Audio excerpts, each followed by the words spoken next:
Single ASA का सरना धर्मकोट जनसभा, गांधी मैदान, पटना। हम प्रकृति पूजक आदिवासियों को अब तक भारत देश में संविधान प्रदत्त मौलिक अधिकार अनुच्छेद 25 के तहत धार्मिक मान्यता का न्याय और अधिकार नहीं मिल सका है। अंततः हम आदिवासी धार्मिक मामले पर नरसंहार या जेनोसाइड के शिकार हैं। हमें ईसाई, मुसलमान आदि बनाने के लिए मजबूर होना पड़ रहा है। हम भारत के आदिवासी असली भूमि पुत्र हैं। हमारी विशिष्ट भाषा, संस्कृति, सोच, संस्कार, जीवन मूल्य है जो प्रकृति पर्यावरण से जुड़े हुए हैं। प्रकृति को ही हम अपना पालनहार मानते हैं, ईश्वर मानते हैं जो हमें जीवन शक्ति प्रदान करता है। हम किसी व्यक्ति केंद्रित ईश्वर, मूर्ति पूजा या स्वर्ग नरक की परिकल्पना भी नहीं करते हैं।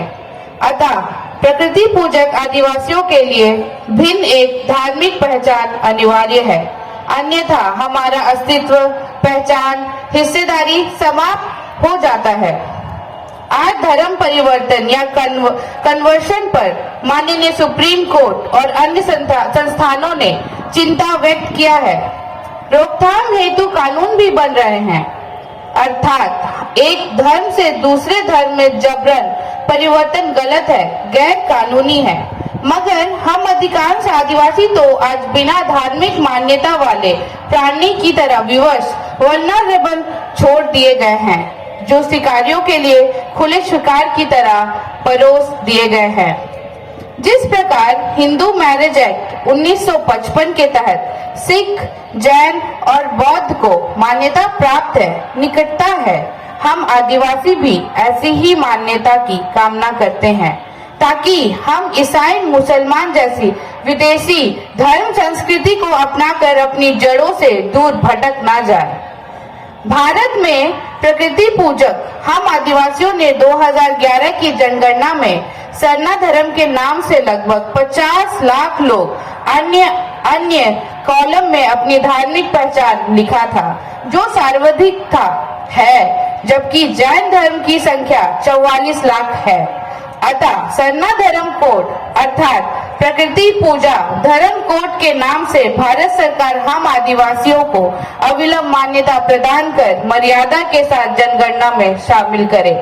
आदिवासियों का सरना धर्म कोड रक्षा और प्रकृति पर्यावरण की रक्षा, मानवता की रक्षा है, सबके सहयोग की अपेक्षा है। सरना धर्म कोड मान्यता आंदोलन को व्यापक और प्रभावी बनाने के लिए अनेक आदिवासी जन संगठन देश में सक्रिय हैं, मगर आदिवासी सेंगेल अभियान सर्वाधिक गंभीर और सक्रिय है। 2022 वर्ष में दिल्ली के जंतर मंतर में 30 जून 2022 को विशाल धरना प्रदर्शन का आयोजन किया गया।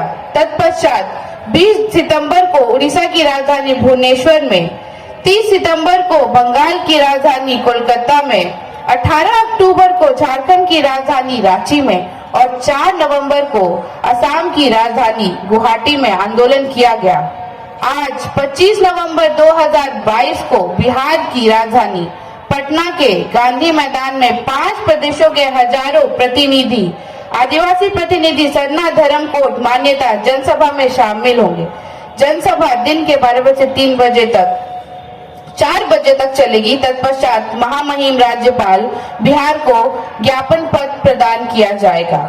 सरना धर्म कोड की मान्यता के साथ सर्वाधिक बड़ी आदिवासी भाषा जो 8वीं अनुसूची में भी शामिल है, संथाली भाषा को झारखंड प्रदेश की प्रथम राजभाषा बनाने, आदिवासी स्वशासन व्यवस्था अर्थात ट्राइबल सेल्फ रूल सिस्टम में सुधार लाने, झारखंड को बिरसा मुंडा, सीधो मुर्मू के सपनों का झारखंड बनाने, असम, अंडमान में 150 वर्ष पूर्व से बसे झारखंडी आदिवासियों को एसटी का दर्जा मिले आदि मुद्दों के लिए भारत सरकार को 20 नवंबर 2022 तक का अल्टीमेटम दिया गया था।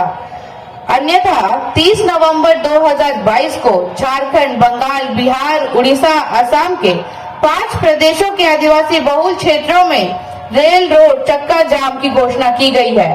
परंतु माननीय प्रधानमंत्री नरेंद्र मोदी जी की तरफ से पूर्व सांसद सालखन मुर्मू को इन आदिवासी मुद्दों पर वार्तालाप की पेशकश से एएसए की इस पर पुनर्विचार करेगी और 25/11/2022 के पटना गांधी मैदान में अगली रणनीति की घोषणा करेगी।